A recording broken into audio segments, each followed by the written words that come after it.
زندگی اتنی مختصر ہے کہ جی بھر کر محبت کرنے کا وقت نہیں ملتا. اللہ جانے لوگ نفرتوں کا وقت کہاں سے لے کر آتے ہیں. دل میں بغض اور حسد کا کتا بٹھا کر سجدہ کرنے والوں، 5 گناہ کرنے والے لوگ سجدوں کی لذتوں سے محروم رہتے ہیں، نماز کی لذتوں سے محروم رہتے ہیں. ان کی نماز، ان کا روزہ قبولیت کے دروازے تک جانا تو رہی دور کی بات، ان کے سروں سے ایک بالشت بھی اوپر نہیں جاتے. ان کی نماز ان کے سروں سے ایک بالشت بھی اوپر نہیں جاتی، نہ تو ان کی نماز قبول ہوتی ہے. 5 گناہ کرنے والے، 5 بدقسمت لوگوں کی نہ تو نماز قبول ہوتی ہے، نہ روزہ قبول ہوتا ہے. یہ بدبخت لوگ، بدقسمت لوگ رمضان کی برکتوں سے محروم رہتے ہیں. وہ کون سے 5 گناہ ہیں جن کے کرنے سے انسان رمضان المبارک میں بھی اللہ تعالیٰ کے غضب کا نشانہ بنا رہتا ہے؟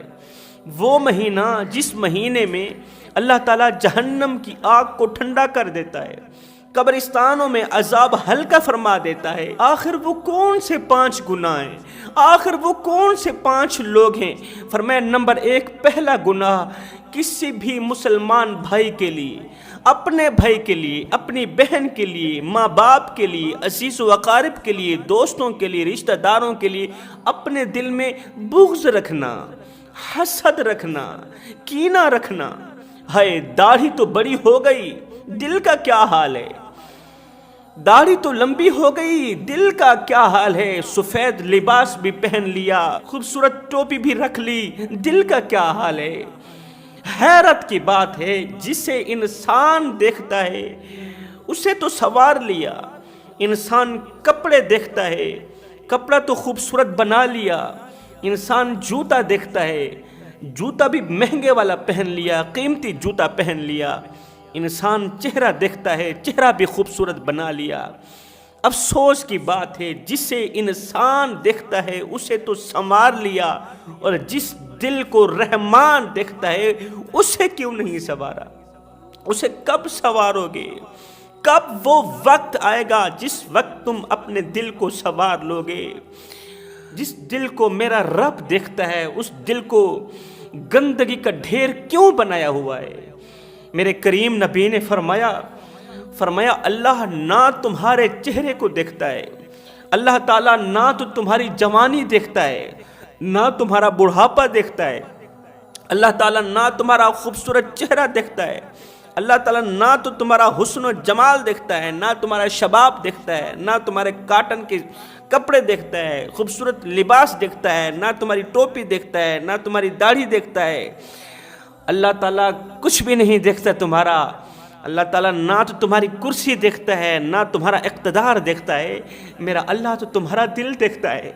جس دل کو تم نے گندگی کا ڈھیر بنایا ہوا ہے اللہ اس دل کو دیکھتا ہے.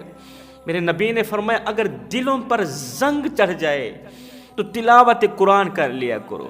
اگر دل گندے ہو جائیں، ناپاک ہو جائیں تو قرأت قرآن کر لیا کرو.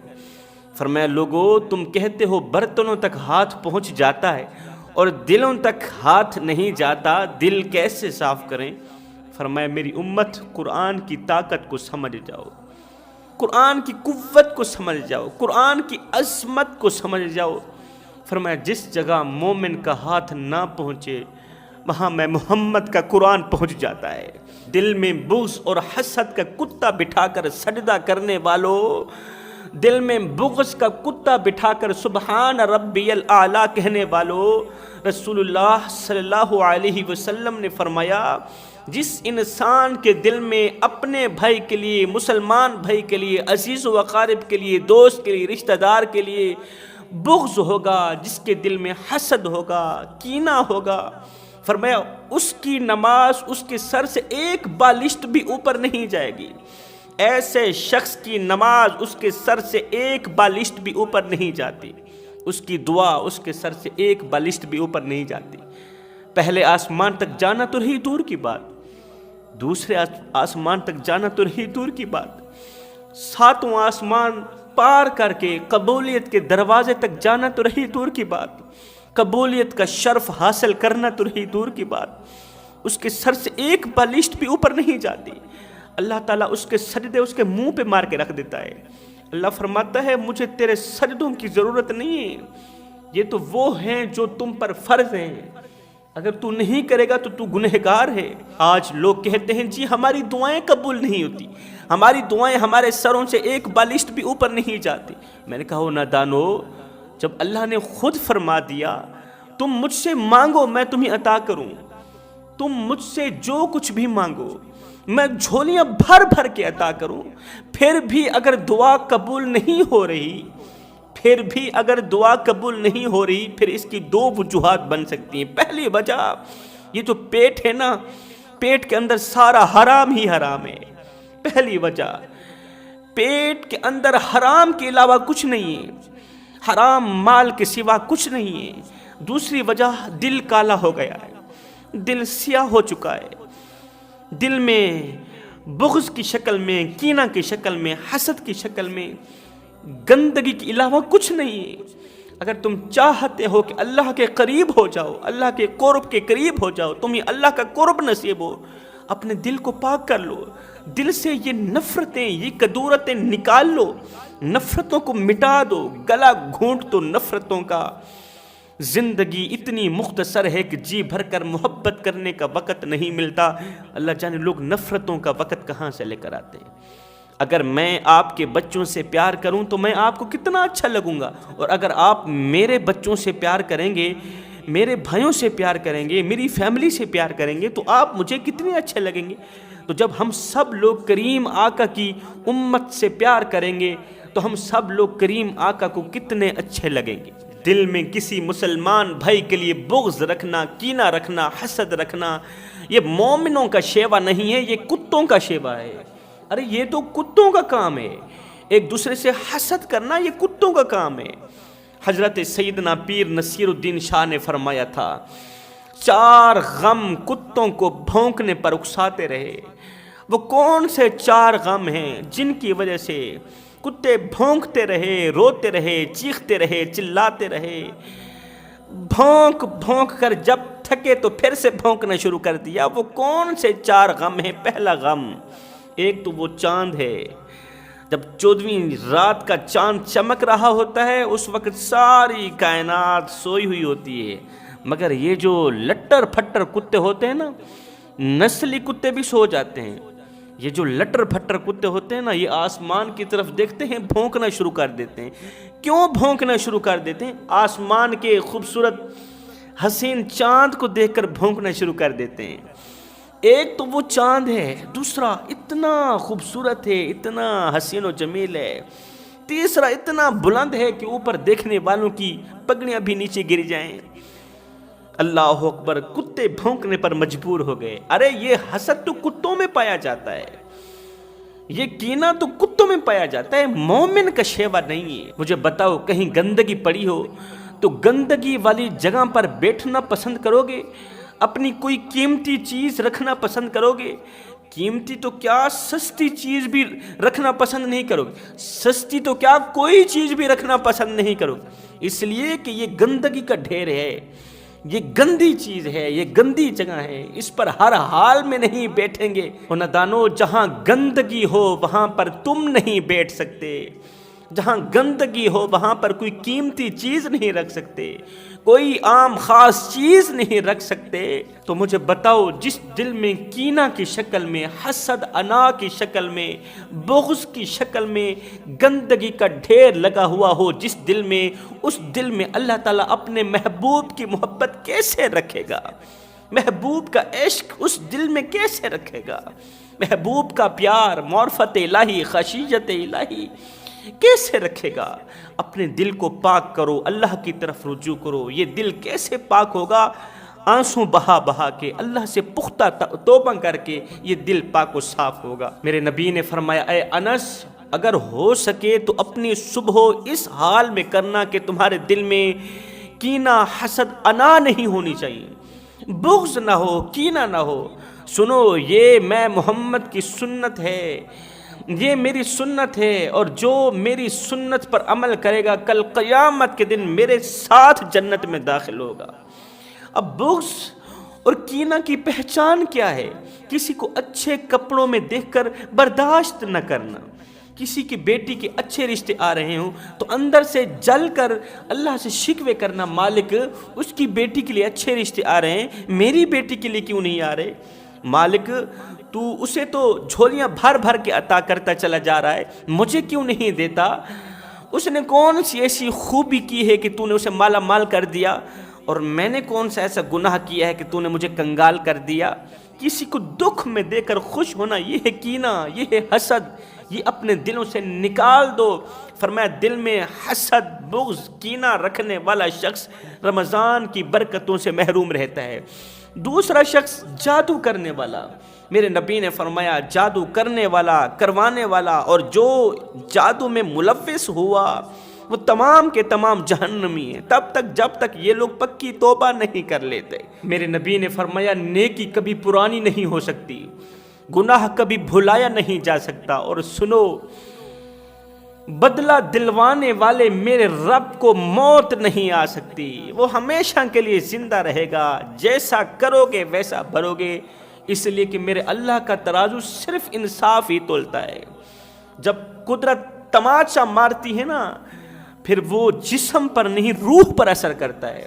جب کوئی شخص تھپڑ مارتا ہے تو وہ جسم پر اثر کرتا ہے، اور اگر قدرت تماچا مارے تو وہ سیدھا روح پر اثر کرتی ہے۔ کسی کو دکھ دے کر، کسی کو درد دے کر، کسی کو تکلیف دے کر تم کیا سمجھتے ہو کہ ساری زندگی ایسے ہی مسکراتے رہو گے؟ نہیں نہیں نہیں نہیں اے بندے، بس وقت کے الٹنے کی دیر ہے، تیری باری بھی دور نہیں ہے، اس لیے کہ زندگی کے کسی نہ کسی موڑ پہ اپنا کی آخر بھگتنا ہی پڑتا ہے۔ کسی کو دکھ دینے والوں کو، کسی کو درد دینے والوں کو، تکلیفیں دینے والوں کو، مصیبتوں میں مبتلا کرنے والوں کو قیامت کے دن رسول اللہ کی شفاعت نصیب نہیں ہوگی، رسول اللہ کی شفاعت سے محروم رہیں گے۔ جادو کرتے ہو اس لیے کہ کوئی تکلیف میں رہے، اور نادانو، مومن کسی کو تکلیف میں ڈالنے کے لیے نہیں آیا، مومن تو تکلیف سے نکالنے کے لیے آیا۔ لہٰذا جوانوں، کسی کو ایک پل کی خوشی نہیں دے سکتے تو نہ دینا، کوئی بات نہیں، کسی کو ساری زندگی کے لیے دکھوں میں بھی مت ڈالنا، کسی کو ہمیشہ کے لیے مصیبتوں میں مبتلا مت کرنا۔ ایک مالک تھا، اسے غصہ آیا، غصے میں جل کر، غصے کی آگ میں جل کر، غصہ اس سلگتی ہوئی تیلی کی مانند ہے جو دوسروں کو جلانے سے پہلے خود جل کر راکھ ہو جاتی ہے۔ مالک کو غصہ آیا، غصے کی آگ میں جل بھن کر اس نے غلام کو تھپڑ رسید کر دیا، نوکر کو تھپڑ رسید کر دیا۔ جیسے ہی نوکر کو تھپڑ لگا اسے بھی غصہ آ گیا، لیکن کیا کرتا، ڈرتا کیا نہ کرتا، آگے مالک تھا، مالک کو مار تو نہیں سکتا تھا، وہ 2 ٹکے کا ملازم تھا، نوکر تھا، مالک کو کیسے مار سکتا تھا؟ نوکر نے کیا کیا، شام کو گھر آتے ہی بیوی کے منہ پر تھپڑ رسید کر دیا۔ اب جیسے ہی بیوی کو تھپڑ لگا وہ بھی غصے کی آگ میں جل اٹھی، غصے میں آگ بگولا ہو گئی، لیکن کیا کرتی، آگے شوہر تھا، شوہر کو مار تو نہیں سکتی تھی۔ اب بیوی نے کیا کیا، ساتھ میں بڑے والا بیٹا بیٹھا تھا، اس نے بڑے والے بیٹے کے منہ پر تھپڑ رسید کر دیا۔ جیسے ہی بیٹے کے منہ پر تھپڑ لگا وہ بھی غصے کی آگ میں جل اٹھا، لیکن کیا کرتا، آگے ماں تھی، ماں کو مار تو نہیں سکتا تھا نا، ساتھ ہی چھوٹا سا بھائی بیٹھا تھا، اس بڑے بھائی نے چھوٹے بھائی کے منہ پر تھپڑ رسید کیا۔ اب چھوٹا بھائی بڑے بھائی کو مار کے اپنی آگ بجھا تو نہیں سکتا تھا، غصہ ختم تو نہیں کر سکتا تھا۔ چھوٹے بھائی نے کیا کیا، گھر کے باہر کتا بیٹھا تھا، اس نے جاتے ہی کتے کے منہ پر تھپڑ رسید کر دی۔ اب جیسے ہی کتے کو تھپڑ لگا وہ بھی غصے کی آگ میں جل اٹھا، غصے میں آگ بگولا ہو کر گھر سے نکلا، بھاگتا چلا جا رہا ہے، بھاگتا چلا جا رہا ہے۔ اس نے دیکھا آگے ایک شخص آ رہا ہے، اس آنے والے شخص کے پاؤں کو اس کتے نے کاٹ دیا، آنے والے شخص کے پاؤں کو اس کتے نے کاٹ ڈالا۔ پتہ ہے وہ شخص کون تھا؟ یہ وہی تھا جس نے غلام کو تھپڑ مارا تھا، جس نے نوکر کو تھپڑ مارا تھا۔ جیسا کرو گے ویسا بھرو گے، اس لیے کہ اللہ کا ترازو صرف انصاف ہی تولتا ہے۔ فرمایا تیسرا والدین کو دکھ دینے والا، چوتھا تکبر کرنے والا، پانچواں شراب کا عادی، شراب پینے والا، مگر جو توبہ کر لے، سبحان اللہ، توبہ تو وہ عظیم عبادت ہے کہ توبہ کرنے والے شخص کے نہ صرف اللہ تعالیٰ گناہ معاف کرتا ہے بلکہ اس کے تمام گناہوں کو نیکیوں میں بدل ڈالتا ہے۔ توبہ تو وہ عظیم عبادت ہے، کسی کے بھی دروازے پر جا کر اقرار جرم کرو تو تمہیں سزا ملے گی، دنیا کی کسی عدالت میں جا کر اقرار جرم کرو تمہیں سزا ملے گی اور ضرور ملے گی، مگر سنو یہ میرے اللہ کی چوکھٹ ہے، یہ میرے رب کی چوکھٹ ہے، جہاں مجرم آ کر اگر سرنڈر ہو جاتا ہے، جہاں مجرم آ کر اقرار جرم کر لیتا ہے تو اللہ نہ صرف اس کے گناہوں کو معاف کرتا ہے، اس کی خطاؤں کو معاف کرتا ہے، اس کے جرم کو معاف کرتا ہے، بلکہ اسے اپنا محبوب بھی بنا لیتا ہے۔ میرے نبی نے فرمایا میں اللہ کا حبیب ہوں، پھر فرمایا جو جوان جوانی میں توبہ کرتا ہے وہ بھی اللہ کا حبیب بن جاتا ہے۔ جوانو آؤ نہ اللہ کے حبیب بن جاؤ، اللہ کے دوست بن جاؤ۔ جب تم اپنی ساری زندگی مالک کے نام کر دو گے تو پھر وہ ساری کائنات تمہارے نام کر دے گا۔